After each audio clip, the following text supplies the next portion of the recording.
3 days after I settled into my dream home in Willow Creek, a quiet riverside community nestled along the banks of the Willow River, I decided to celebrate with a simple dinner.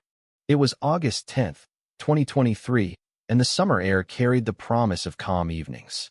My new place, a charming two-story cottage with a wraparound porch, overlooked the shimmering Riviera view that reminded me of childhood weekends fishing with my dad. After years grinding in a soul-sucking corporate job, all I wanted was to kick back, light a small fire, and grill some sausages while the sunset painted the sky. I gathered twigs from my backyard, built a tidy fire pit 10 feet from the riverbank, and lit a modest blaze no bigger than a dinner plate. The flames flickered gently as I skewered a couple of sausages, savoring the moment. Life felt perfect until she showed up. Margaret Hensley stormed across my lawn like a general marching into battle, clutching a dog-eared HOA rulebook as if it were a sacred text. Her oversized poodle, prancing behind her, seemed to share her righteous fury. "Do you not see the no open flame sign posted at the community entrance?" she bellowed, her voice cutting through the evening stillness. I glanced around, genuinely puzzled. I'd scoured the property details before buying and hadn't spotted any such sign. "I'm sorry," I said, standing to keep things civil, "but this is my land, and I don't see any sign." That's when Margaret lost it.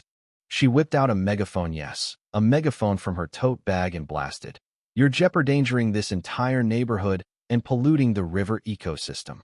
It was as if I'd ignited a forest fire instead of a few sticks to cook dinner. I tried explaining that it was a contained cooking fire with a bucket of water nearby, but Margaret wasn't hearing it. She pulled out her phone with a flourish and dialed 911, reporting me like I was a pyromaniac. Within 20 minutes, red and blue lights flashed across the river as a police cruiser rolled into my driveway.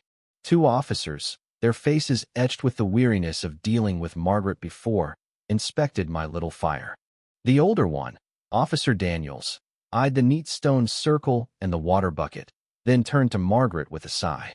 "Ma'am, this is a controlled fire on private property. No laws are being broken." Margaret's face flushed crimson as she rifled through her rulebook, muttering, "The rules are the rules."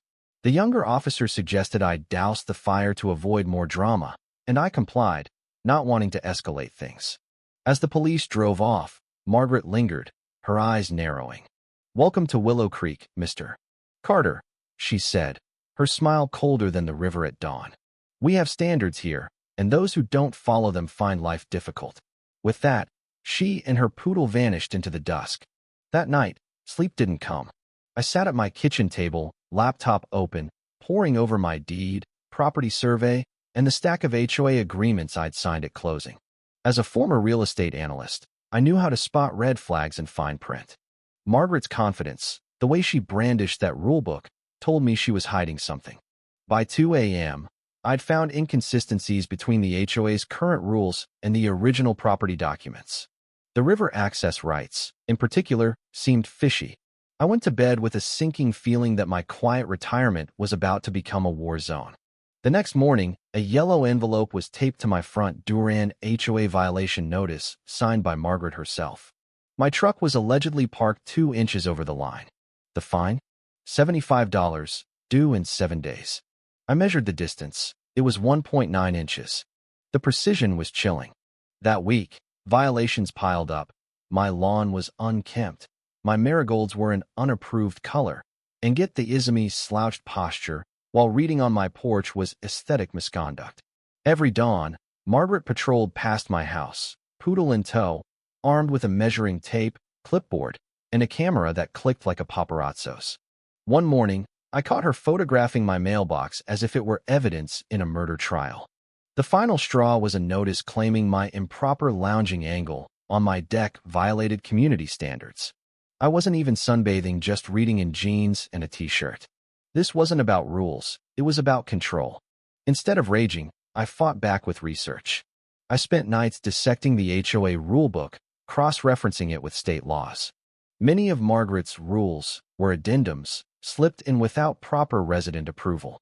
Digging deeper, I hit the county records office, combing through deeds and surveys from Willow Creek's founding in the 1970s. The river rights were key. Margaret's obsession with controlling access felt personal. Then, One Tuesday, I spotted a glint on a utility pole across from my house. A tiny, high-end surveillance camera aimed at my yard and riverbank. I called a buddy who owns a security firm. "That's a $900 motion-activated model," he said, tracing its signal to a receiver in the neighborhood. "This is pro-grade, not some DIY job. Illegal surveillance on private property?" Margaret was playing dirty. I kept digging, spending mornings in the county courthouse basement, sifting through dusty boxes. A clerk named Evelyn, who'd seen it all in her 40 years, handed me a mislabeled box with a wink. Inside was the original master deed for Willow Creek, signed by founder William Rivers. Section 8 was a bombshell. 25 properties, including mine, had perpetual river access rights, untouchable by the HOA. But the HOA had been charging river upkeep fees $12,000 a year from those exact properties. Over decades, that was millions in UNOWED money. Financial records showed Margaret's name on early fee proposals. Was this her empire? An anonymous text came that Tuesday night. "Want to know where the river fees went? Library, 2 p.m. tomorrow." Alone. I arrived early, nerves on edge, half expecting a trap. A man in his 80s, introducing himself as Harold, a former HOA treasurer, slid into the seat across from me. "Margaret's been treating the HOA like her personal ATM," he whispered, handing me a folder of budgets and invoices. She'd spent $250,000 on legal advice to tighten HOA control, $100,000 on consulting to silence dissenters, and yep $10,000 on surveillance gear, including the camera on my pole. "She's not just power-hungry," Harold said. "She's bankrolling her reign with our money." Armed with Harold's documents and my deed findings, I crafted a plan. I requested an emergency HOA meeting, citing concerns about river rights and fees. Margaret shot it down, threatening $500 fines for frivolous requests. So I went rogue, emailing the community a neutral heads-up about the deed's river rights, framing it as a helpful discovery. By evening, my phone was buzzing. Neighbors were livid. They'd paid thousands in fees, intimidated into silence by threats of losing river access. A paralegal neighbor found a later HOA note claiming it managed river rights for convenience, a clear overreach. Margaret struck back hard. She suspended all river access, claiming safety reviews, and sent cease and desist letters to anyone discussing my email, threatening lawsuits for devaluing property. Her community-wide email painted me as a chaos agent bent on destroying Willow Creek's harmony. Fear worked faster than truth. Neighbors who'd thanked me now avoided me. At the grocery store, I overheard whispers about that troublemaker Carter. My group of 20 allies dwindled to 5. I sat on my porch, staring at the river I couldn't touch, wondering if I'd miscalculated. Then Margaret overplayed her hand. She called an emergency meeting on August 20th, 2023, to vote on banning disruptive residents, read, me, from river access. It was my shot. I prepared a presentation, organizing Harold's financials and the deed into a damning timeline. At the meeting, Margaret, flanked by her loyal board, delivered a theatrical speech, branding me a menace. When she moved for the vote, I invoked the HOA bylaws' right to defend myself. She tried to block me, but enough residents demanded I speak. I didn't talk, I showed. My slides laid bare the deed's river rights, the millions in UNOWED fees, and Margaret's spending spree on cameras and lawyers. The room went silent as I displayed a chart.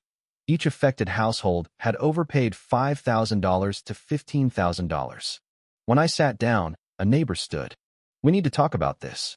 Others followed, sharing stories of Margaret's threats. Her mic was unplugged literally and figuratively. The room turned. A vote of no confidence passed, ousting Margaret and her board. A new interim committee was formed. The aftermath was swift. An audit confirmed $1.2 million in misspent fees. Refunds were issued with interest. The cameras came down, and river access was restored for rightful owners. Margaret hired a lawyer, but her threats fizzled against the evidence.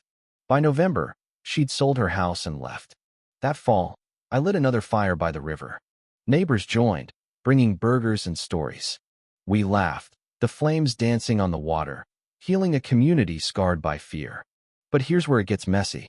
Was I right to stir the pot, knowing it'd turn neighbors against each other? Should I have just paid the fees and kept quiet? And what about Margaret? Was she a villain or just a control freak who believed she was protecting the community? Have you ever fought a power-hungry neighbor or HOA tyrant? Did you win, or did fear shut you down? Drop your story below, hit that like button if you're Team Truth, and subscribe for more real-life battles. Let's get this debate going.